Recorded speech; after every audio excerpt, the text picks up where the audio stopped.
muito mais do que nós mesmos.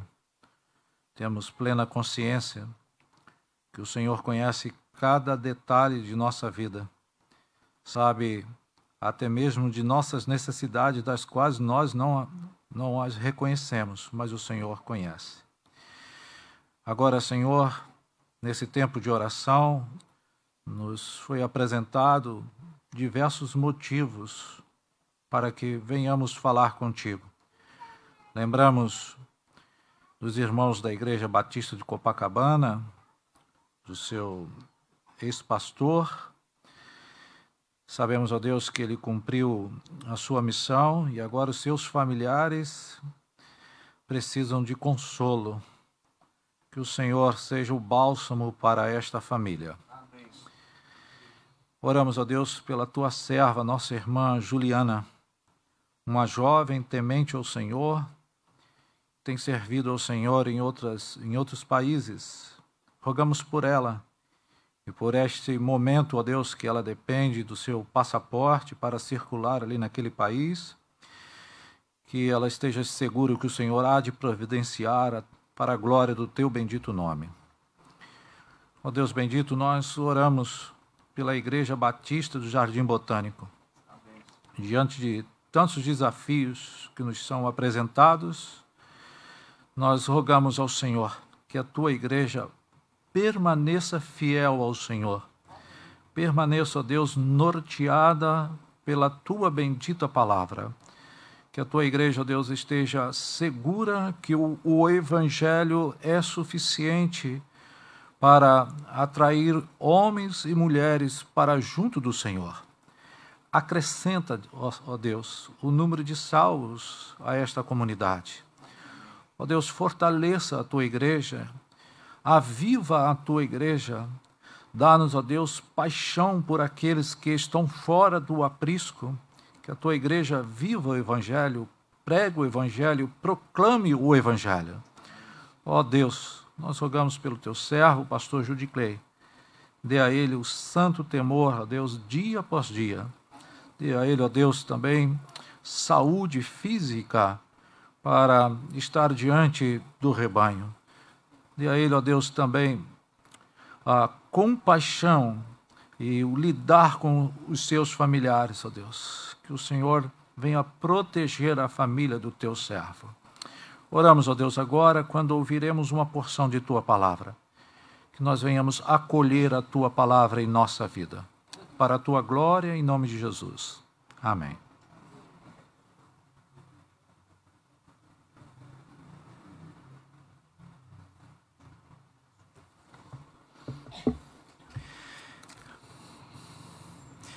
Eu quero compartilhar com vocês uma porção, Evangelho de Jesus Cristo, segundo Marcos, capítulo 4. Leremos os versos 35 a 41.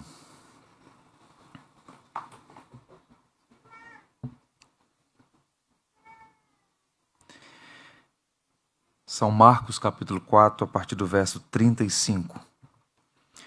Uma passagem bastante conhecida, e eu queria meditar com os irmãos.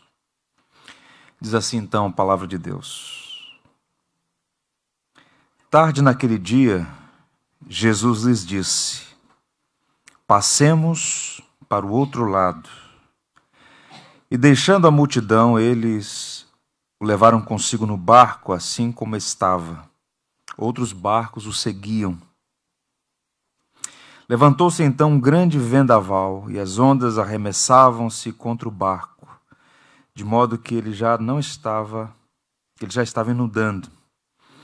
Jesus, porém, estava na popa, dormindo sobre uma almofada.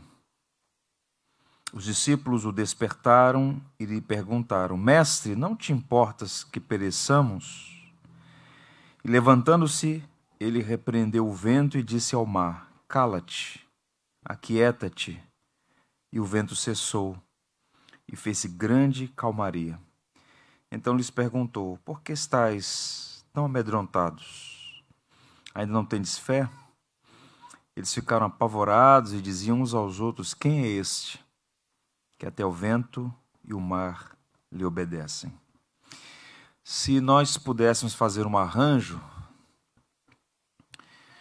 cronológico, esse é o evangelho mais antigo, o evangelho segundo Marcos. Ele tem uma dinâmica muito interessante, porque se você observar, por exemplo, Marcos tem apenas 4 parábolas. É um evangelho dinâmico, ele está trabalhando com ações. Então, é um evangelho rápido, digamos assim. Enquanto os outros evangelhos, Jesus vai a Jerusalém pelo menos 2 ou 3 vezes, no evangelho de Marcos ele vai ao Jordão, onde é batizado, e sai em linha reta para Jerusalém, onde ele é morto e sepultado, e 3 dias depois ressuscitado. É um batismo de morte, ele vai cumprir uma missão. E Marcos então está nessa dinâmica, mostrando quem é Jesus Cristo, o servo que veio a este mundo dar a sua vida em resgate de muitos. E nessa dinâmica de apresentar a Jesus, boa parte do ministério de Cristo foi realizado no norte de Israel, na região da Galileia.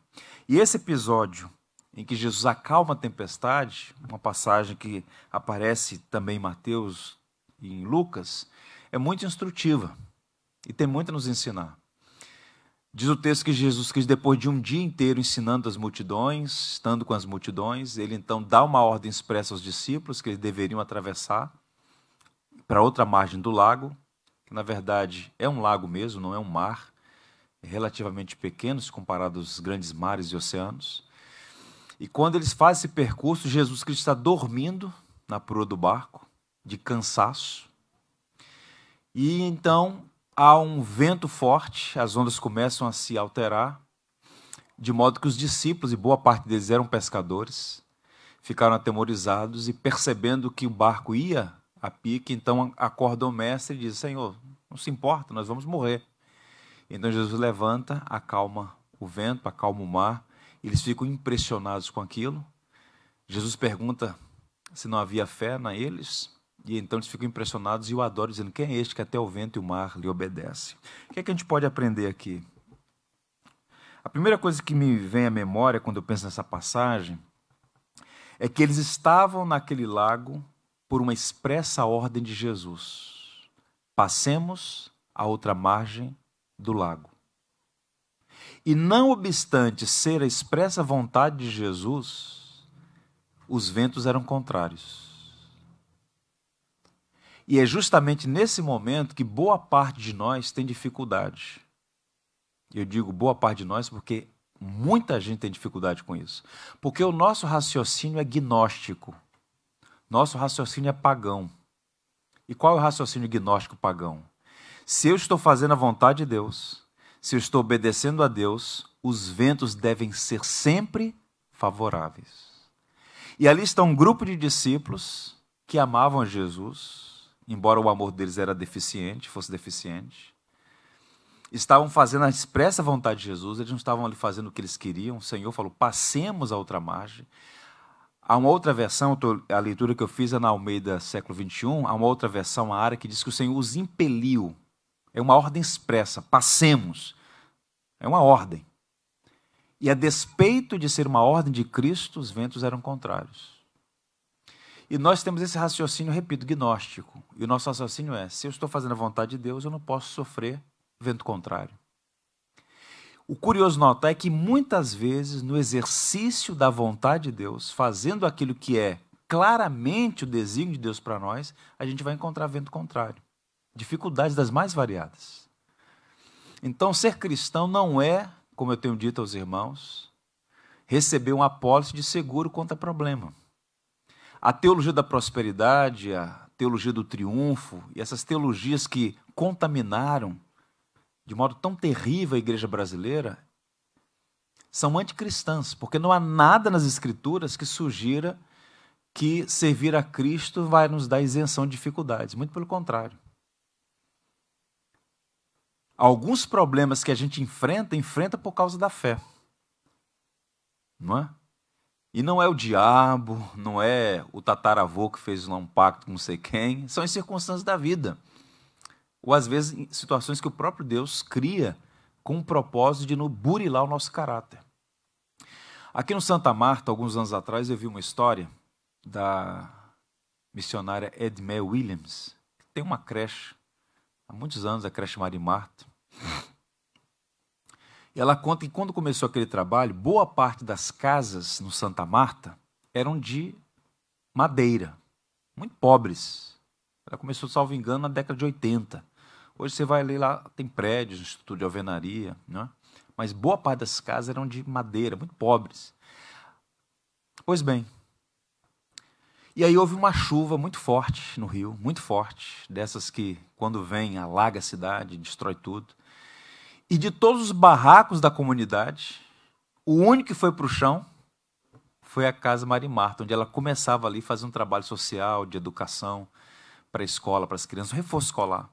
E quando avisaram, ela correu para lá, quando ela viu tudo no chão, destruído, ela começou a chorar. Senhor, estou fazendo a tua vontade, construí isso aqui com muito sacrifício, tudo no chão.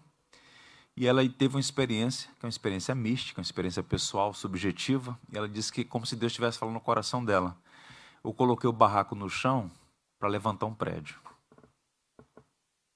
E foi construído lá a Casa Maria Marta, 4 pavimentos, uma estrutura muito boa para a realidade de uma comunidade. Então, por vezes, esse passemos à outra margem é a providência nos enviando para as circunstâncias adversas, através das quais Deus vai nos ensinar lições que vão reverberar no tempo e na eternidade. Portanto, não tenhamos como uma coisa estranha os ventos contrários, porque no caminho da obediência poderemos encontrar ventos contrários. Que Deus nos dê graça diante dessas tempestades. Uma outra coisa que me chama a atenção nessa passagem é o fato de que Cristo estava dormindo.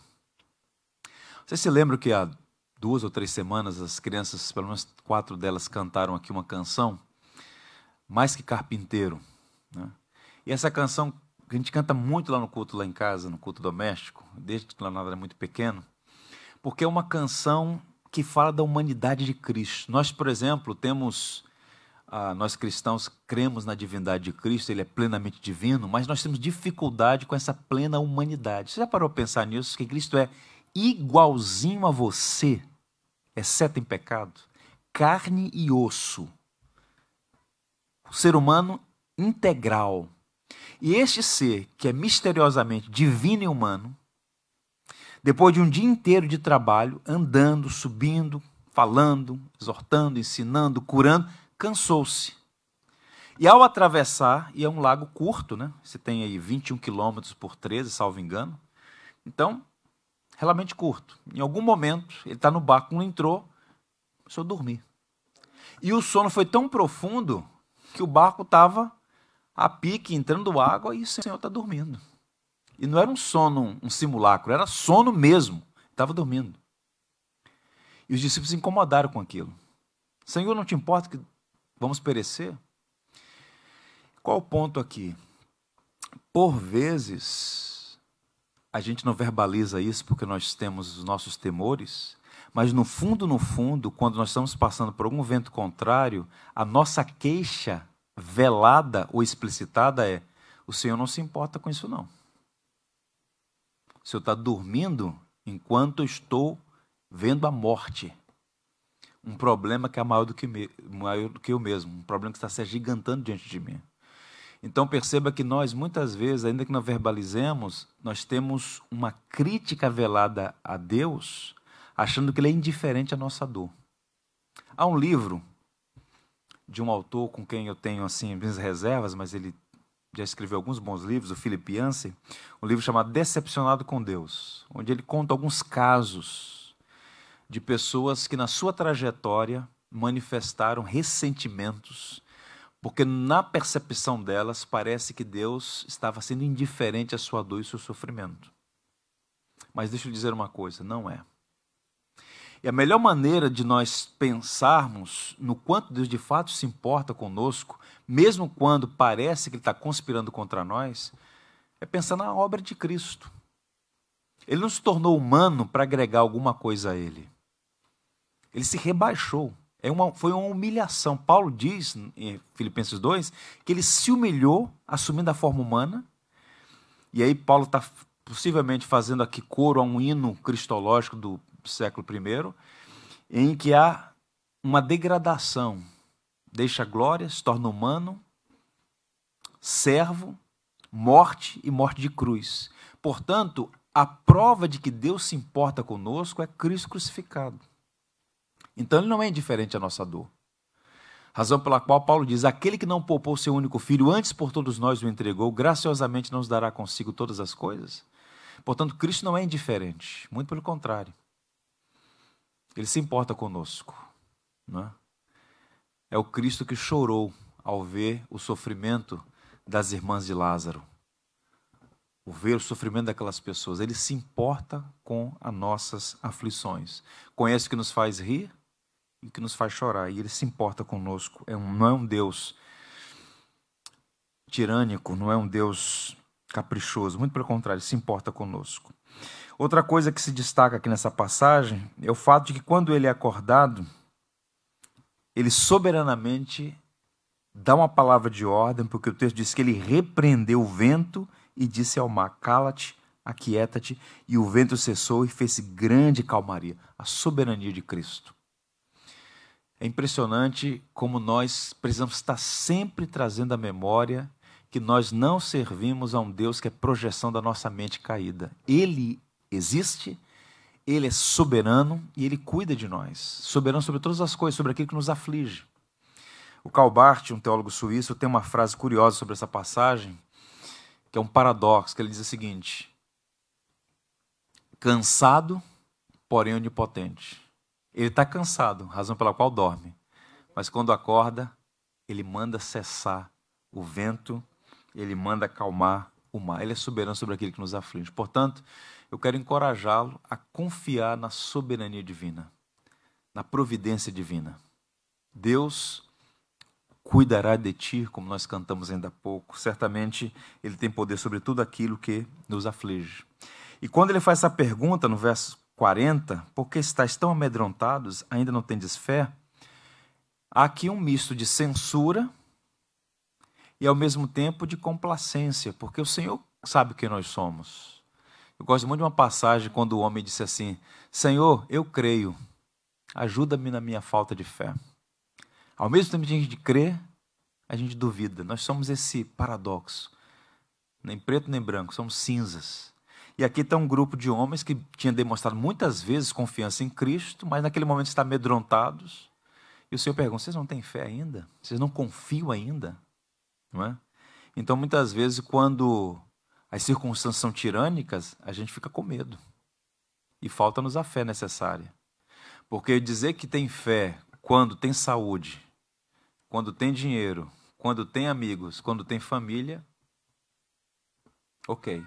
Mas quando essas coisas nos faltam e os medos vêm, é nessa hora que a gente tem que exercitar a fé. Confiar que o nosso Redentor vive, que de fato cuida de nós.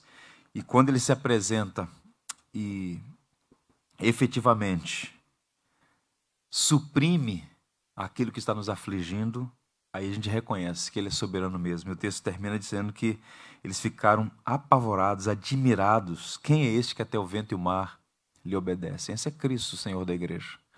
Portanto, meus irmãos, meu encorajamento a vocês todos. Eu tenho pensado muito sobre isso esses dias, no quanto nós precisamos colocar e permanecer com os nossos olhos em Cristo.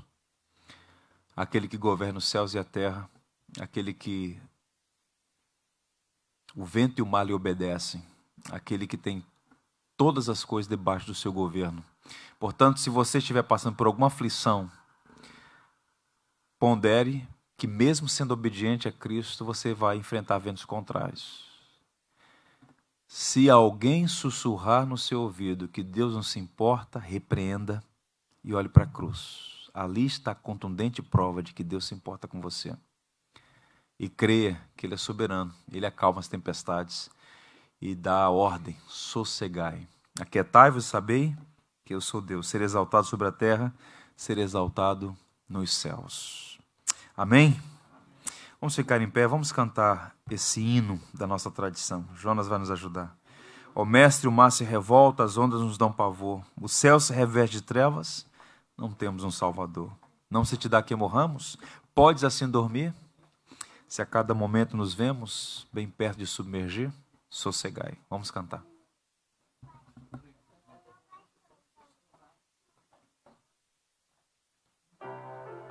328, cantor cristão.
Final, os irmãos podem se sentar.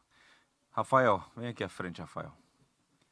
Pastor Ricardo, vou te pedir a gentileza de fazer essa oração final, agradecendo a Deus pela soberania de Cristo sobre as ondas que nos assaltam, e pelo Rafael, que ontem fez aniversário.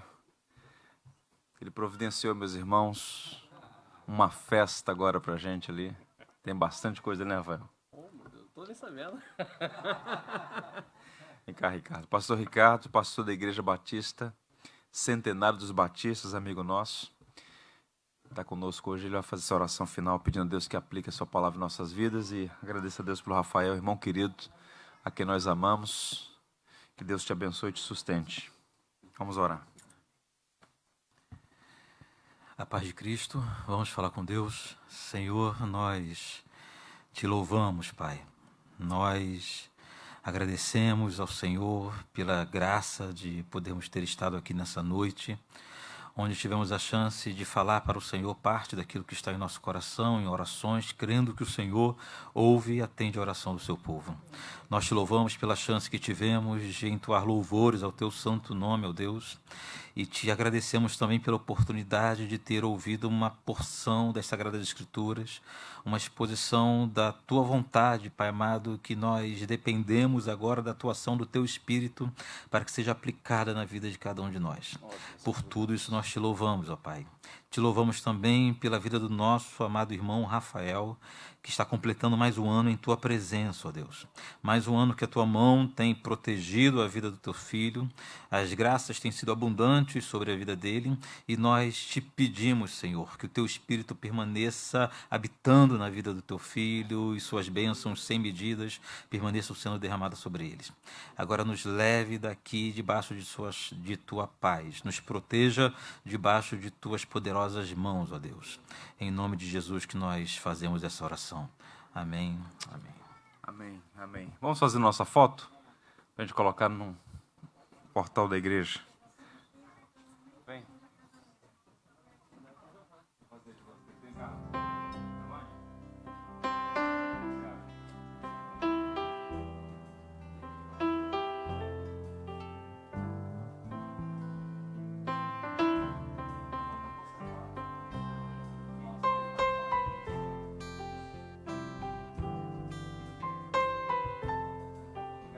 Todas as tribos, povos e raças, muitos virão te louvar. De tantas culturas, línguas e nações, no tempo e no espaço, virão te adorar. Bendito seja sempre o Cordeiro, Filho de Deus, raiz de Davi, bendito seja o seu santo nome, Cristo Jesus presente